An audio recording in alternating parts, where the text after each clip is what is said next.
Hello friends, ఎలా ఉన్నారు? నేను బాగున్నాను. మీరందరూ బాగుండాలని కోరుకుంటున్నాను. ఇప్పుడు కథలోకి వెళ్ళిపోదామా? మరి కథ పేరు మేఘ సందేశం. బామ ముకుంద్ పెట్టిన గూగుల్ రూట్ మ్యాప్లోకి ఓ అరకంటను చూసింది. ఏ హోటల్లో కాఫీ కేప్కో అనుకున్న బామ ఆ డెస్టినేషన్ పాయింట్ చూసి ఆశ్చర్యపోయింది. ఓ, ఇతనికి భక్తి ఎక్కువ అనుకుంటా. కారు సీట్లో సరిగ్గా కూర్చుంటూ అనుకుంది. కారు స్మూత్గా డ్రైవ్ చేస్తున్నాడు ముకుంద్. బిర్లా ప్లానిటోరియం చూసావా బామా? సత్యభామ ఊహలకు బ్రేక్ చేస్తూ అడిగాడు ముకుంద్. ఎప్పుడో చిన్నప్పుడు అంది తడబడుతూ. 1985లో నందమూరి తారక రామారావు గారు ఆరంభించారు. కలకత్తాలోని ఎంపీ ప్లానిటోరియం, చెన్నైలోని బిఎం ప్లానిటోరియం, మొత్తం 3 ప్లానిటోరియంస్ ఉన్నాయి తెలుసా? ఎక్కడో చదివాను. నా 10వ ఏట మొట్టమొదటిగా బిర్లా ప్లానిటోరియంకి వచ్చాను. ఆ విజిట్ నన్ను ప్రభావితం చేసింది. మీరు చదివింది కంప్యూటర్ సైన్స్ కదా? మీరు మానవా? అది వినగానే శ్యామ్ తను మీరు నువ్వు కలగలిపి కలగాబలకంగా చేసుకునే మెసేజ్లు గుర్తుకొచ్చాయి బామకు. ఓ సారీ ముకుంద్ అంది నవ్వుతూ. సారీ వద్దులే కానీ నువ్వు నవ్వు ఇలాగే కంటిన్యూ చేసి అన్నాడు. తను కూడా నవ్వుతూ నవ్వేసింది బామ. నీ ప్రశ్నకు జవాబు ఎస్. నేను చదివింది కంప్యూటర్ సైన్సెస్. అదే నాకు ఇష్టమైన సబ్జెక్ట్. అంటే ఇది ఇన్ఫ్లుయెన్స్ చేసింది అంటున్నారు కదా? ఓ, నీ డౌట్ అదా? ప్లానిటోరియం చూసి నేను ఏరోనాటికల్ ఇంజనీర్ కావాలనుకోలేదు, మరి స్పేస్లో ప్రయాణం చేయాలనుకున్నాను. విస్మయంగా చూసింది బామ. నీకు ఆశ్చర్యంగా ఉంది కదా? అవును, ఆ రోజే నాకు స్పేస్లో ప్రయాణం చేయాలనే స్ట్రాంగ్ కోరిక కలిగింది. దానికి తగ్గ ఆర్థిక స్థాయి నేను సాధించాలనుకున్నాను. అందుకే నా కెరియర్ని అంత బాగా ప్లాన్ చేసుకున్నాను. ఇంకా ఎదగటానికే స్టార్టప్ కంపెనీ కూడా ఆరంభిస్తున్నాను. ఓ, ఇలా ఆలోచించడం గ్రేట్ అంది చిన్నగా క్లాప్స్ కొడుతూ బామ.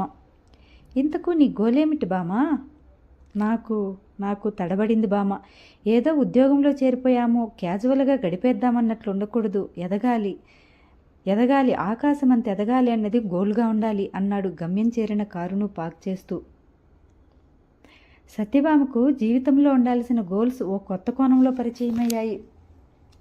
పద స్కై షో టైం అవుతోంది అంటూ టికెట్స్ కొని ప్లానిటోరియంలోకి నడిచాడు ముకుంద్ ఒక్క క్షణం కూడా మాట్లాడకుండా రెప్పవేయకుండా షోని చూడడం సత్యభామ గమనించింది. అతని ప్యాషన్ అర్థమైంది. ఎన్నో ఏళ్ల క్రితం చూసిన స్కై షో ఇప్పుడు ఇలా ముకుందుతో కలిసి చూడడం కొత్త అనుభూతినిచ్చింది భామకు. నేను వచ్చిన పర్సెస్ అయిపోయింది. నీకు ఇక్కడున్న మ్యూజియం, డైనోసార్ ఏమన్నా చూడాలని ఉందా అడిగాడు ముకుంద్. మీకు ఇక్కడ బాలాజీ టెంపుల్కి వెళ్ళాలని ఉందా? ప్రశ్నకు ప్రశ్న జవాబు కాదు కదా బామ. టెంపుల్ గురించి నేను అంత కీన్ కాదు. నాకు వర్క్ ఈజ్ వర్షిప్. నేను ఇంట్రెస్ట్ ఉంటే ఆలోచిద్దాము నీకు అన్నాడు నవ్వుతూ. పర్వాలేదు, వెళ్ళిపోదాము. అంత ఆసక్తి లేని వారితో కలిసి క్యాజువల్గా గుడికి వెళ్ళకూడదని ఆమె నమ్మకం. అలాగైతే మనం ఒక పని చేద్దాము. నీకు వేరే కమిట్మెంట్స్ లేకపోతే డిన్నర్ చేద్దాము, తర్వాత డ్రాప్ చేస్తాను. అమ్మయ్య, నేను ముకుందతో కాస్త టైం గడిపి తనని కొంతన్నా అర్థం చేసుకోవాలి అనుకున్నాను. తను నేను కోరుకున్నట్లుగా అవకాశం ఇస్తున్నాడు. వదులుకోకూడదు నిర్ణయించుకుంది బామ. ఓకే డన్, మమ్మీ వాళ్ళకి మెసేజ్ చేస్తాను టక్కున ఆమోదం తెలిపింది. అక్కడ కొత్తగా ఆరంభించిన రెస్టారెంట్లోకి నడిచారు. ముచ్చటగా ఉన్న ఆ జంటను ఒకరిద్దరు పరిశీలనగా ప్రశంసాపూర్వకంగా చూశారు. అది గమనించిన బామలో ఏదో తెలియని మురిపం. నీకు ఇష్టమైన ఐటమ్స్ చెప్పు, ఆర్డర్ చేస్తాను. నాకు ఇష్టమైనవి నేను చేసుకుంటాను అన్నాడు మెనూ కార్డు ముందు పెడుతూ. ఏదైనా పర్వాలేదు, అలా అడ్జస్ట్ అవ్వవలసిన అవసరం లేదు. ఈరోజు కాదు, రేపు పెళ్ళి అయిన తర్వాత కూడా నీ ఇష్టాలు సరదాలు వదులుకోనక్కర్లేదు. ఓకే అంటూ మెనూ కార్డ్ చూసి తనకిష్టమైనవి చెప్పింది. నీవి నావి కొన్ని డిషెస్ కామన్గానే ఉన్నాయి, మిగతావి నాకు ఇష్టమైనవి ఆర్డర్ చేసుకుంటాను, సరేనా అంటూ తనకిష్టమైనవి ఐటమ్స్ కొన్ని చెప్పాడు. మెల్లగా డిన్నర్ ముగించి ఇంటికి బయలుదేరారు. దారిలో తను స్టార్ట్ చేయబోతున్న స్టార్టప్ కంపెనీ గురించి, తీసుకోబోయే లోన్, తనకున్న సేవింగ్స్ ప్రతిదీ డీటెయిల్గా చెప్పాడు పకడ్బందీగా.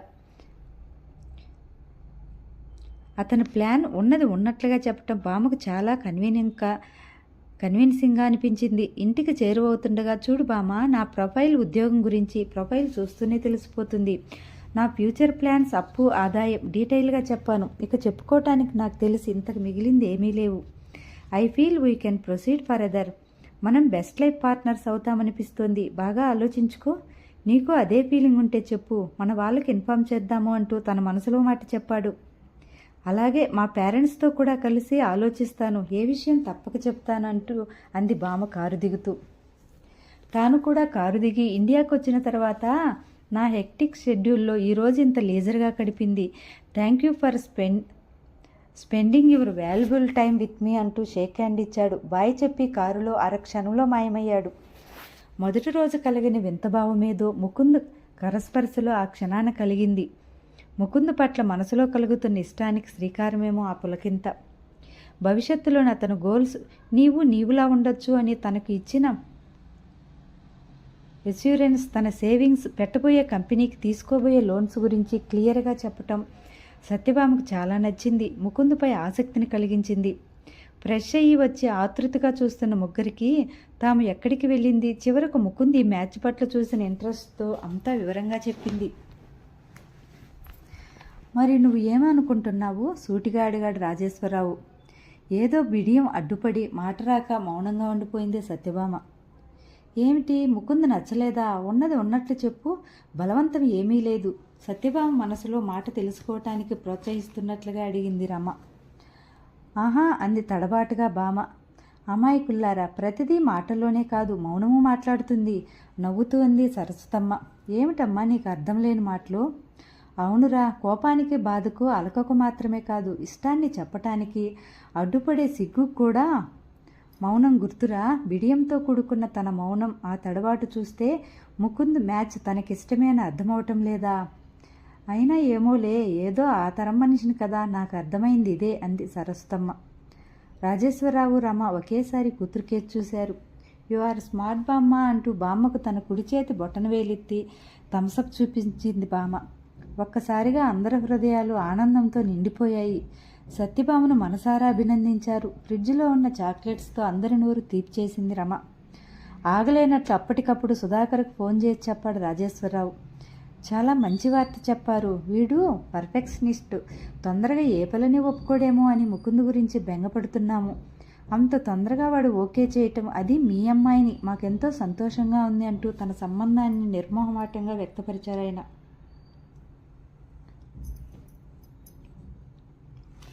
హాయ్ సత్య, నన్ను పెళ్లి చేసుకోవటానికి ఒప్పుకున్నందుకు చాలా థ్యాంక్స్ అని అరగంట తర్వాత ముకుందు నుండి సత్యభామకు మెసేజ్ వచ్చింది.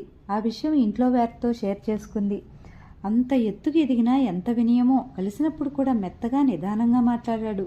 ఇప్పుడు థ్యాంక్స్ చెప్తూ మెసేజ్ చేశాడు అని ముకుంద్ ప్రవర్తన గురించి హర్షాన్ని వ్యక్తం చేశారు. ఆ పిల్లవాడి పేరు ముకుంద్, మన పిల్ల పేరు సత్యభామ. చూసారా ఎలా కలిసాయో పేర్లు? నేను రుక్మిణీ కళ్యాణం మొదలుపెట్టగానే ఆ కృష్ణ భగవానుడే ఇలాంటి మంచి పెళ్లి కొడుకును పంపాడంటూ మురిసిపోయింది సరస్వతమ్మ. ఆ మ్యాచ్ గురించి మాటలు మొదలైన తర్వాత మొట్టమొదటిసారి సత్యభామ బుగ్గల్లో సిగ్గులు తొంగి చూశాయి. పెళ్లి గురించి శ్రీనిధి సంజనలతో పాటు అటు శ్యామకు కూడా మెసేజ్ చేసింది. సంజన శ్రీనిధి కాల్ చేసి ఉత్సాహంగా మాట్లాడారు, ఆనందాన్ని వ్యక్తం చేశారు, అభినందించారు. దొంగ ముఖమా, భయం అంటూనే ఎంత తొందరగా నిర్ణయం తీసుకున్నావు, పైగా అమెరికా ఎగిరిపోతున్నావంటూ ఆట పట్టించారు.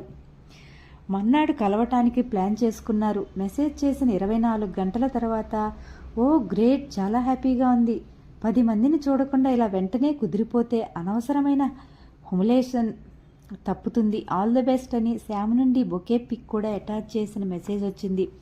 అది చూసి thank you friend for your moral support అని మెసేజ్ ఇచ్చింది సత్యభామ. స్పేస్ షిప్లో భామ ఆకాశయానం చేస్తుంది. మెరుస్తున్న నక్షత్రాలు, తిరుగుతున్న గ్రహాలు, అదేంటో చందమామ మట్టుకు రాళ్ళు రప్పలతో నిండిన గ్రహంలాగా కాకుండా వెన్నెలే కురిపిస్తున్నాడు. ముకుంద్ ప్రారంభించబోతున్న స్టార్టప్ కంపెనీ, అమెరికాలో తాను చేయబోతున్న ఎంఎస్, ఆపై ఉద్యోగం గురించి భామ ఉత్సాహంగా చెప్తోంది.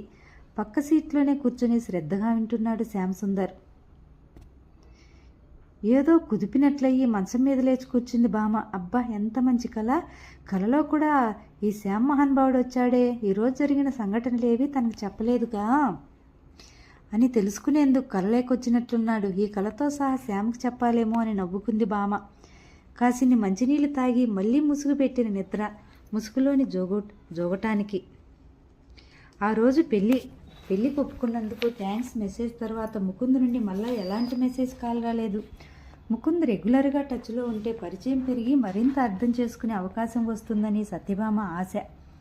ఏమిటి ఇతను మళ్ళీ టచ్లోకి రాలేదు, ఫోన్ చేసి మాట్లాడకపోయినా కనీసం మెసేజ్ కూడా లేదు అని సత్యభామలో ఆలోచన కానీ చనువుగా తన ముందడుగు వేయలేకపోయింది. ముకుంద్ తిరిగి అమెరికా వెళ్ళిపోయేలోపు తాంబూలాలు పుచ్చుకోవాలని, పెళ్లి 3 నెలల తర్వాత చేయాలని పెద్దవాళ్ళు నిర్ణయించుకున్నారు.